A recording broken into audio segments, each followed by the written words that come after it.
What is up, YouTube's and Rahman? Back with another show review. Okay, I'll be doing a review and wrap up of the recently concluded IFBB 2021 Tampa Pro Show. Okay, and it was a pretty great show. All right. After the Chicago Pro, which was a pretty splendid show in itself, this show had a lot of high-profile athletes, a lot of deep lineups, stacked lineups. All right, so we'll see. I'll cover some of the major highlights of this show. Okay, we'll and before I get into it, this is just an analysis from a fan's perspective and also a wannabe analyst.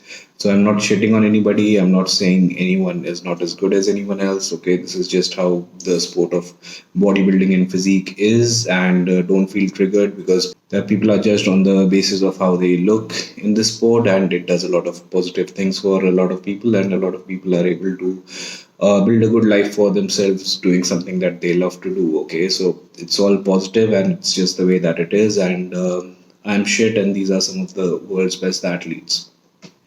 Okay, so we'll start with the open men's bodybuilding. All right, I'll cover the top six. And the winner of the men's open division was Canada's Iain Valliere. Okay, someone who I was rooting for because of his association with Fuad Abiad's Bro Chat and the Real Bodybuilding podcast and Bodybuilding and Bollocks. Okay, and also because I think he's a tremendous bodybuilder and an overall raw, honest, and pretty intelligent guy. Okay, so every time Iain wins a show, there's a lot of controversy about it. There are a lot of people calling foul play and saying that he shouldn't have won and this and that he wasn't the best guy up there. Well, most of these people don't have a very good idea about what bodybuilding is and what parameters people are judged on. And then again, a lot of people are making judgments from looking at YouTube videos and pictures, and they are not the best representation of what the athletes look like on stage and what the judges see. Okay, so when I look at Iain in the pictures and overall analyzing different pictures and stuff like that, because pictures are filtered and stuff. So I see that there was nothing wrong with him winning the show. I think he brought a pretty great package. His conditioning was on point. He was the most conditioned among the top guys on stage, and he also had the right balance of conditioning and fullness, which I think won him the show deservedly. And if you compare shot by shot, I think he would be winning most of the shots, and he just got the best package on stage among all the top five, top six finishers, and up to the ninth and 10th place. These were all good bodybuilders up there. Okay, so Iain was the most complete and best bodybuilder among them on stage. So I think there's no controversy about him winning, and he deserved his win. In second place was Phil Gallagher. Okay, props to him. He's 47 years old and still turning up at his best. He was the second best bodybuilder on stage after Iain. Okay, second best conditioning, good overall package, and he looked absolutely great. And he got a well-deserved second finish. So, good job there on his part. Okay, number three was Charles Griffin, someone who was pretty confident going into the show. Okay, he said that he had beaten Iain two or three times in the past, so he was confident that he could do well, and he did pretty well. Okay, he looked like a good bodybuilder up there. Okay, he didn't really have any missing body parts or such any body parts that were lagging behind or weaker than others, any body parts that were too dominant compared to the other body parts. But I think he just lost it from the conditioning from the back. Okay, so Phil Gallagher and Iain were both conditioned head to toe, front to back. Okay, the other guys, I think they lose a little bit on the conditioning here and there. So I thought Charles wasn't perfectly conditioned from the back, particularly his lower body from the back. So I think he got a well-deserved third place. So good job by him as well. In number four, we had Max Charles. Okay, another athlete who's liked by a lot of people, and people always feel like he should finish higher. Max, as always, was looking great. He was full, he was conditioned, and he has that crazy structure, wide shoulders, tight mixed midsection, good abs. Okay, I think yet again he lost it because of the conditioning of his lower body. It did not match up with the conditioning of his upper body. Okay, his lower body was looking a little softer, which means that it was carrying a little bit more water or fat. Okay, and again, conditioning from the back, particularly his lower back area and glutes and hamstrings. I don't think the conditioning was up there compared to the other top three guys. So Max Charles, he finished third, if I remember correctly, in the Chicago Pro and the fourth finish here. So he's picked up a number of points with his first two shows of the season. He'll be doing the Arnold Classic later on, which is the show which I believe he wants to peak for. So all the best to him, and we hope we can see him on the Olympia stage once again this year. Okay, number five was Muhammad Shaban, one of the fresh batch of excellent bodybuilders that have come in from Egypt. All right, so Shaban has got a great physique, overall great muscularity, but he's done a number of shows this year, and I talked about this in my Chicago Pro review. I think that's catching up to him a bit. Okay, so he wasn't as fresh as some of the other guys like Iain, like Phil, like Charles Griffin, who were doing their first show of the season, and I don't think he was. I don't think he was as shredded as the other top four guys. Okay, so he did have a little more conditioning to dial in, and also I felt like he was carrying a bit of water from the pictures, but it was still a package that was good enough to land him a fifth place in an excellent lineup. So Shaban, if he's not already qualified for the Olympia, I hope he does soon enough, and he does deserve to have a spot on the Olympia stage this year. Okay, in sixth place was Korea's Chung Soon Lee. All right. Overall, he's a good bodybuilder. I think he finished 13th at the Olympia last year, so you know he's one of the top open bodybuilders. Okay, by himself, he looks pretty complete and pretty impressive. And he doesn't have a lot of lagging body parts. Okay, but I think in terms of muscularity and overall size, the other guys who were ahead of him, they outmuscled him.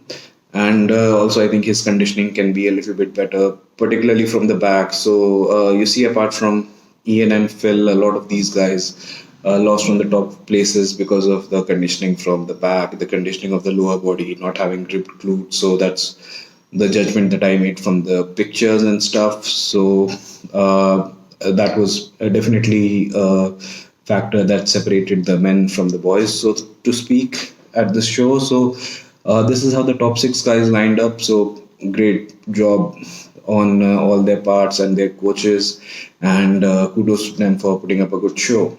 Okay, next up, let's talk about men's 212 bodybuilding, which was won by Kerrith Bajjo. Okay, once again, I think he looked like the best bodybuilder among the 212 guys. Okay, a good package, conditioning, fullness. All right, his posing was on point, and he looks good up there on the stage. I'm sure the judges made the right decision giving him the win. And in second place, we had Ahmed Al-Badani, another the bodybuilder that has come out of Egypt and is making some noise up there. So consecutive second place finishes for him at the Chicago Pro and the Tampa Pro Show.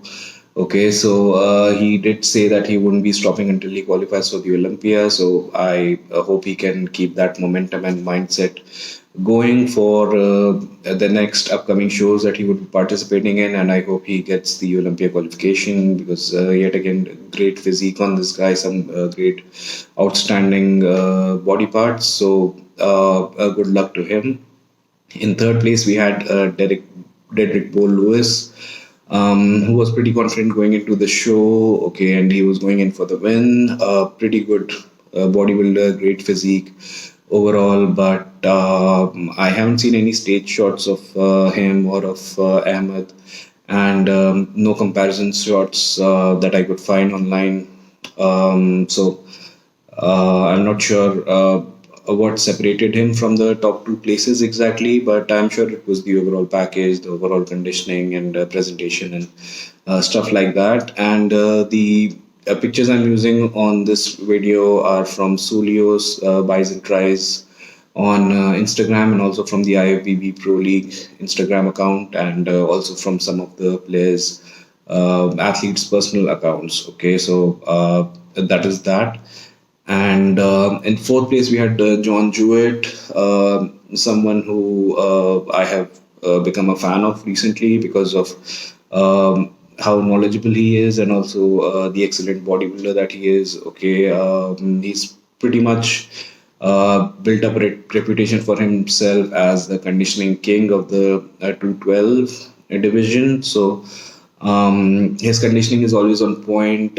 He has missed out on finding the right balance between the conditioning and fullness. So if you dial the conditioning in too much, okay, you can compromise on your fullness a little bit. Your muscles would not appear to have that fullness or pop to them. And if you go in for too much fullness and pop, then you might lose some of that conditioning. So it's all about finding the right balance that works for someone's physique. But he did present a package that was good enough to finish fourth on the stage, and that has given him enough points for the season to qualify for the 2021 212 Olympia. So that's the show that he would be doing next, I believe. So congratulations to him, and great job.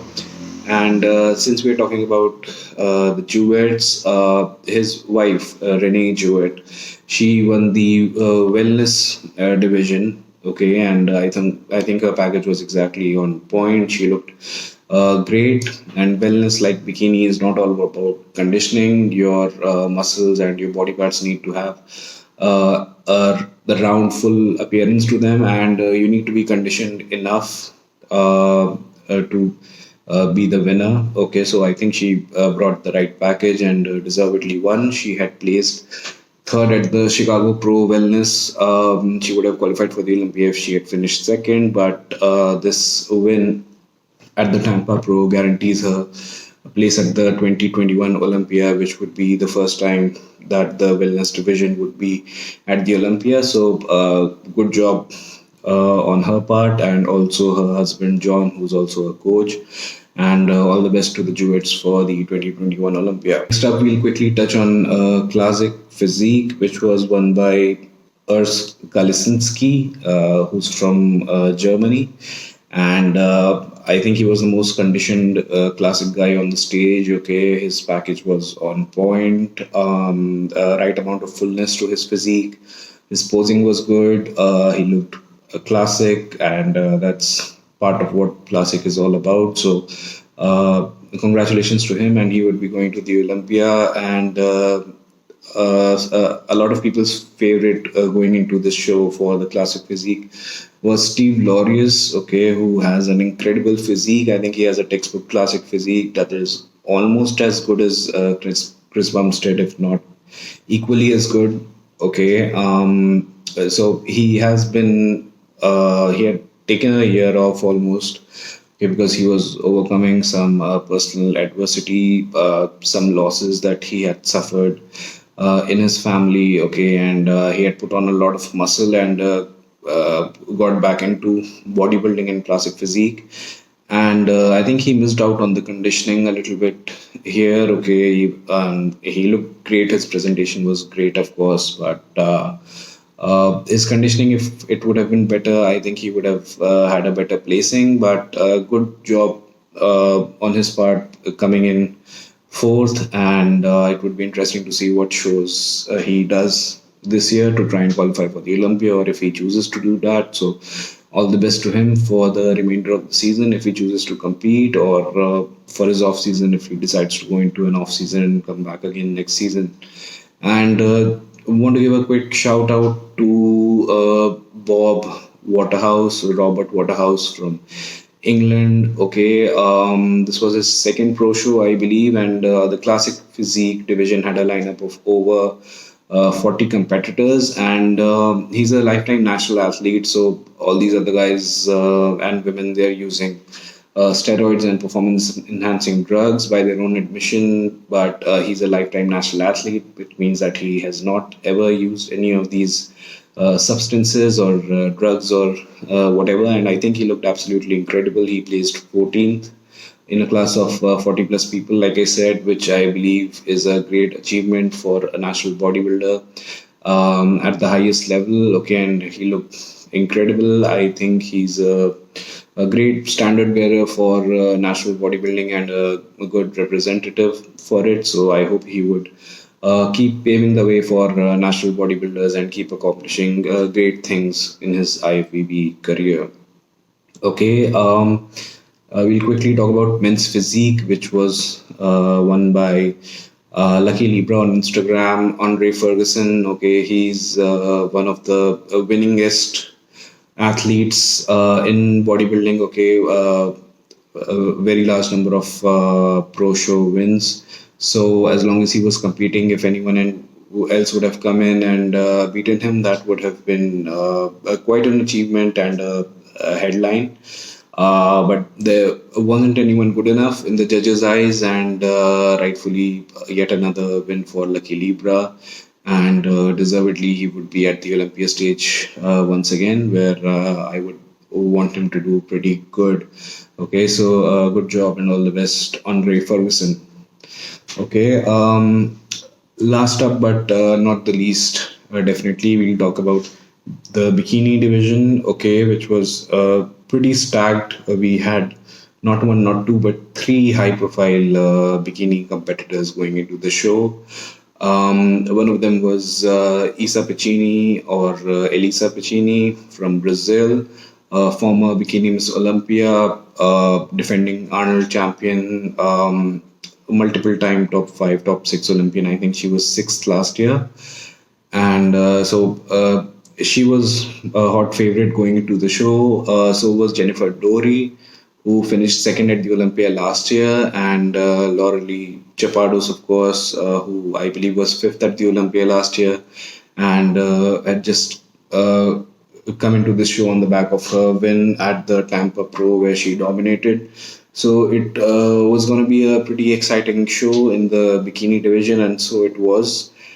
And the winner was Isa Pecini. Okay, so good job and congratulations to her. I think she's a woman on a mission right now. Okay, she's got all these shows lined up, so she just dominated the show, and she will be going into the Arnold Classic defending her title. So she'd want to do her best there, and there are rumors of the defending Miss Bikini Olympia champion Janet Leigh sitting out this year's Olympia. So there's a good chance that Isa can win the Bikini Olympia yet again. Okay, so I'm sure she'd love to do that, of course. And in second place was a bit of a surprise. I'd never heard of this lady before, but she was up there, second place, Daraja Hill, okay, who looked absolutely amazing. And it had to take a lot from her to have beaten Jennifer Dory and Laurius Chapardos, who are both top Olympians. Okay, so that's a different breed. So she's right up there. So she has a lot to feel good about herself. And I'm sure she will be carrying the momentum going into coming shows. And I hope she'll try and qualify for the Olympia if this win doesn't qualify her already in some way. Okay, and Jennifer Dory was my favorite going into the show because of her mindset. I'm just a fan of her, as I'm a fan of Laurius and Isa. And she managed a third place here. Okay, so I believe she would still need to compete to qualify for this year's Olympia, and that is what her goal is. So it would be interesting to see if she would be doing any more shows, if she needs to do them to qualify. So hoping for the best for her, and hope to see her at the Olympia stage yet again. And Laurius, like I said, coming into the show on the back of a win in the Chicago Pro. She finished 4th, okay, in what was a pretty stacked lineup. Laurius as well, I think she's on a spree. She wants to compete in a lot of shows and win a lot of them. That is the mindset that she has this season. So we'll see how far this momentum carries her, and if she would be competing in and winning any more shows. So that would be interesting to see. I didn't find any individual shots of Daraja or Jennifer on stage, but we just have a quick look at this comparison shot. Okay, so what all the women are looking like. So they're all looking great, and I'm sure if we look at their routines and more comparison pictures and all that kind of stuff, we would be in a better position to judge the outcome. But I'm sure the judges made the right decision. Okay, so overall, it was a pretty exciting show. A lot of high profile athletes who made the show great, who got a lot of eyes onto the show and a lot of clicks on the live stream and whatever, I hope. And yeah, so overall, it's pretty exciting for bodybuilding. Two back to back shows, which were such a high standard, and pretty exciting for bodybuilding fans and the bodybuilding community overall. So this season is shaping up to be a pretty exciting one. We have other shows coming up, right? The Texas Pro, the Spain Alicante Europa Pro, and then of course the Arnold Classic and the Olympia. So that's something that all bodybuilding fans and the bodybuilding community in general would be looking forward to. So that's pretty exciting. And yeah, that would do it for my wrap up of the Tampa Pro. Okay, once again, a great show. And I haven't covered the women's bodybuilding, women's physique and fitness divisions because I didn't really know any athletes in these divisions, and I don't follow these divisions very closely. But I'm sure the winners did a great job, and congratulations to them, as to all the other winners and everyone else who's qualified for the Olympia. So thank you so much for putting up a great show, guys, and let's keep bodybuilding going with the same spirit and hoping for more exciting shows in the upcoming future. So I hope you like this video, and those who are looking for a wrap up, I hope you found this video good and entertaining and insightful. So let me know what you thought in the comments, and I'd really appreciate it if you can like and share the video, and go ahead and subscribe to my channel if you're not subscribed already. You can give me a follow on Instagram. My handle is Radio Protector. The link is in the description. Thank you so much for watching, and I will see you next time.